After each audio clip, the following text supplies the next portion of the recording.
नमस्कार दोस्तों, स्वागत है आपका हमारी एपीएस क्लासेस में। चैनल पर अगर आप नए हैं तो चैनल को सब्सक्राइब, शेयर, कमेंट, लाइक करना बिल्कुल ना भूलें। साथ ही एक घंटी का निशान आएगा, उसे अवश्य दबाएं, जिससे कि हमारी अगली वीडियो सबसे पहले आप तक पहुंचे। चलिए दोस्तों, आगे बढ़ते हैं, अपनी प्रश्न श्रृंखलाओं को आगे बढ़ाते हैं। सबसे पहला प्रश्न है हमारा, फुटबॉल की यूरो 2008 की प्रतियोगिता किस देश ने जीती थी? जर्मनी ने, फ्रांस ने, स्पेन ने, रूस ने। ठीक है दोस्तों, तो इसका सही जवाब होगा स्पेन ने। ठीक है दोस्तों, अगला प्रश्न है, देश की पिछली जनगणना कब हुई थी? 1951 में, 1995 में, 2001 में, 2005 में। तो इसका सही जवाब होगा 2001 में। अगला प्रश्न है, DLF IPL किस टीम ने जीता? चेन्नई सुपर किंग्स ने, रियल मैड्रिड ने, राजस्थान रॉयल्स ने, मुंबई इंडियन ने। ठीक है दोस्तों, तो इसका सही जवाब होगा राजस्थान रॉयल्स। अगला प्रश्न है, जो शब्दांश शब्दों के पूर्व में जुड़कर उस अर्थ को बदल देते हैं उसे क्या कहते हैं? विसर्ग कहते हैं, उपसर्ग कहते हैं, पूर्वार्ध कहते हैं, पूर्वित कहते हैं। ठीक है दोस्तों, इसका सही जवाब होगा उपसर्ग कहते हैं। जो शब्द पूर्व में जुड़ते हैं उन्हें उपसर्ग कहते हैं। निम्न शब्दों में भिन्न जाति का शब्द कौन सा है? कमीज, पाजामा, कोट, साड़ी, पैर, पतलून। ठीक है, फिर इसके 4 ऑप्शन दे रखे हैं, कमीज, ब्लाउज, पतलून या फिर पैर। ठीक है, तो इसका सही जवाब क्या होगा? पैर। सजावट शब्द क्या है? व्यक्तिवाचक संज्ञा है, भाववाचक संज्ञा है, जातिवाचक संज्ञा है, क्रियावाचक संज्ञा है। ठीक है दोस्तों, तो इसका सही जवाब होगा भाववाचक संज्ञा है सजावट। मैला आंचल नामक उपन्यास के रचयिता कौन है? प्रेमचंद, शरतचंद्र, फणीश्वर नाथ रेणु, कृष्णचंद्र। तो इसका सही जवाब होगा फणीश्वर नाथ रेणु। ठीक है दोस्तों,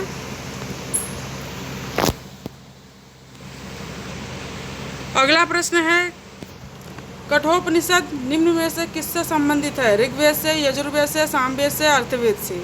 ठीक है, तो इसका सही जवाब होगा यजुर्वेद से।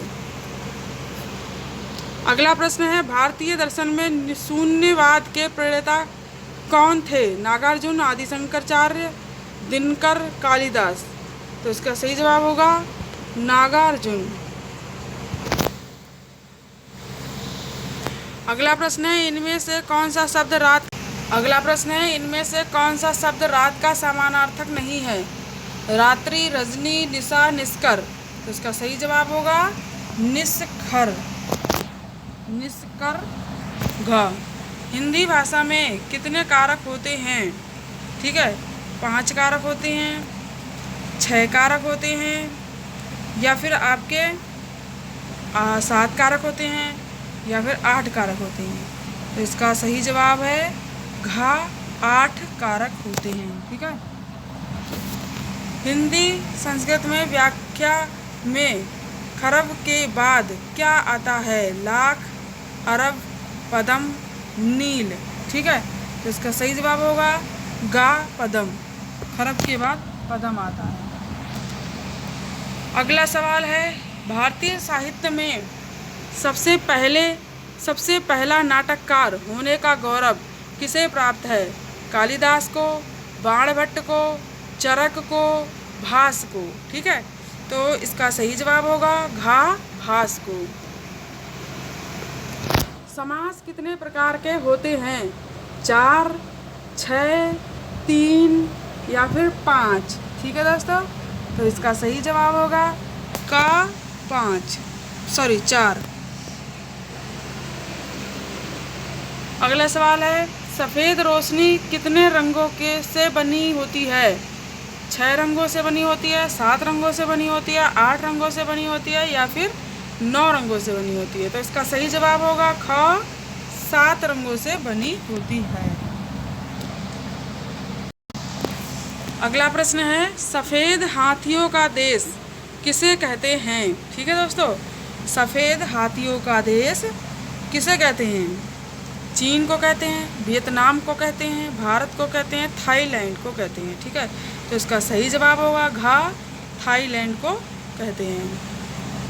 अगला है इटली की मुद्रा क्या है? ठीक है दोस्तों, इटली की मुद्रा डॉलर है, पाउंड है, रूबल है या फिर लीरा है। तो इसका सही जवाब होगा घा, लीरा है। ठीक है, अगला है भूकंप आने का मुख्य कारण क्या है? ठीक है, तो आपका ग्लेशियर का खिसकना, सुनामी का आना, भूगर्भ में प्लेट का खिसकना, पर्वतों का हिलना। तो इसका सही जवाब होगा भूगर्भ में प्लेट का खिसकना। अगला प्रश्न है ज्योति रंधावा किस खेल से संबंधित है? टेनिस से, कुश्ती से, गोल्फ से, जूडो से। ठीक है, तो इसका सही जवाब होगा गोल्फ से गा। चलिए दोस्तों आगे बढ़ते हैं। अगला प्रश्न है हमारा सर्दी जुकाम का मुख्य कारण क्या है? वायरस, ठीक है, ठंड, बैक्टीरिया, मच्छर। जैसा कि आजकल चल रहा है सबको पता ही होगा क्या है, वायरस का वायरस। कॉर्बेट राष्ट्रीय उद्यान किस प्राणी का मुख्य रूप से संरक्षण करता है? ठीक है, तो कॉर्बेट राष्ट्रीय उद्यान किस प्राणी का मुख्य रूप से संरक्षण करता है? हाथी का, गैंडा का, तेंदुआ का या फिर टाइगर का। ठीक है, तो इसका सही जवाब होगा घा, टाइगर का।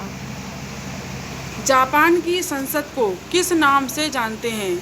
ठीक है, डाइट के नाम से जानते हैं, ड्यूमा के नाम से जानते हैं, कांग्रेस के नाम से जानते हैं, असेंबली के नाम से जानते हैं। तो इसका सही जवाब होगा का, डाइट के नाम से जानते हैं।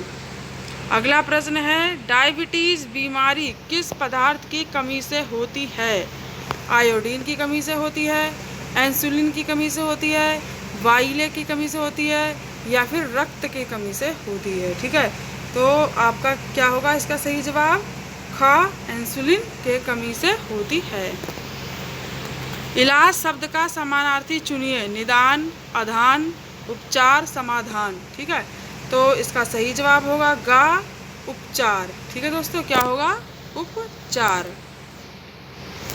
मतहत शब्द का समानार्थी चुनिए। शत्रु, अधीनस्थ, सहकर्मी, विरोधी। ठीक है, तो इसका सही जवाब होगा खा, अधीनस्थ। ठीक है दोस्तों, अगला है मौखिक का विलोम चुनिए। लिखित, कथित, पठित, अलिखित। ठीक है दोस्तों, तो इसका सही जवाब होगा का, लिखित।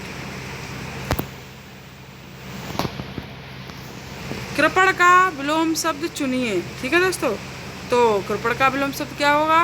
कनिष्ठ, अधम, कृतघ्न, दानी। तो कृपण का क्या होगा? दानी। ठीक है दोस्तों, अभिराम का समानार्थी शब्द चुनिए। ईश्वरीय, अवतार, सुंदर, लगातार। तो इसका सही जवाब होगा गा, सुंदर। ठीक है, अगला है कलेजा मुंह में आना मुहावरे का सही अर्थ है। हंसने लगना, रोने लगना, अधिक चोट लगना, दुख होना। ठीक है, तो इसका सही जवाब होगा आपका, सही जवाब क्या होगा दोस्तों? आपका घा। ठीक है, दुख होना। अगला है रामचरितमानस की भाषा क्या है? ठीक है, भोजपुरी है, अवधी है, प्राकृत है, ब्रजभाषा है। तो इसका सही जवाब क्या होगा? खा, अवधी। चलिए दोस्तों आगे बढ़ते हैं। अगला प्रश्न है हमारा प्रश्न नंबर 133। कामायनी के रचयिता का नाम बताइए। जयशंकर प्रसाद, नंददास, भरजदास, निराला। ठीक है, तो इसका सही जवाब होगा जयशंकर प्रसाद। अगला है बहुत पढ़ी लिखी महिला को कहते हैं। सरस्वती, विदुषी, शिक्षिता, बुद्धिमती।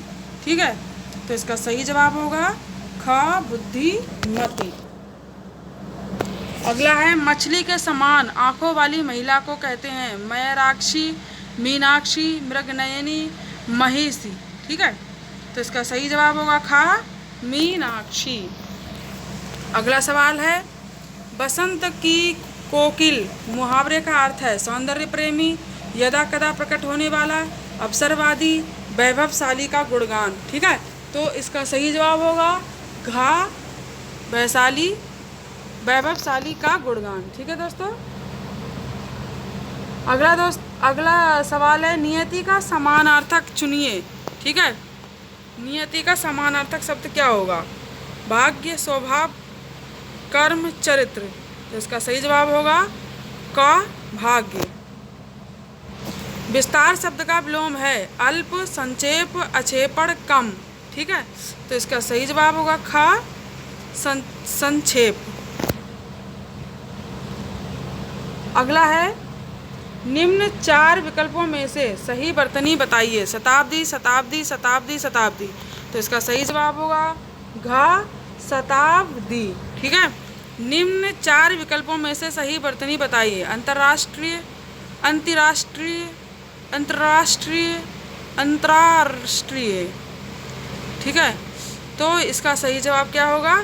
इसका सही जवाब होगा गा अंतर्राष्ट्रीय। ठीक है। उत्तराखंड के मुख्य न्यायाधीश कौन हैं? न्यायमूर्ति राजीव गुप्ता, न्यायमूर्ति पीसी संत, न्यायमूर्ति आरसी लहरी, न्यायमूर्ति वीके गुप्ता। ठीक है, तो इसका सही जवाब होगा घा न्यायमूर्ति वीके गुप्ता। अगला सवाल है, पूर्व राष्ट्रपति डॉक्टर कलाम उत्तराखंड के किस विश्वविद्यालय के विजिटिंग प्रोफेसर हैं? पंतनगर, दून, गढ़वाल, गुरुकुल, कांगड़ी। ठीक है, तो इसका सही जवाब होगा आपका क पंतनगर। अगला सवाल है,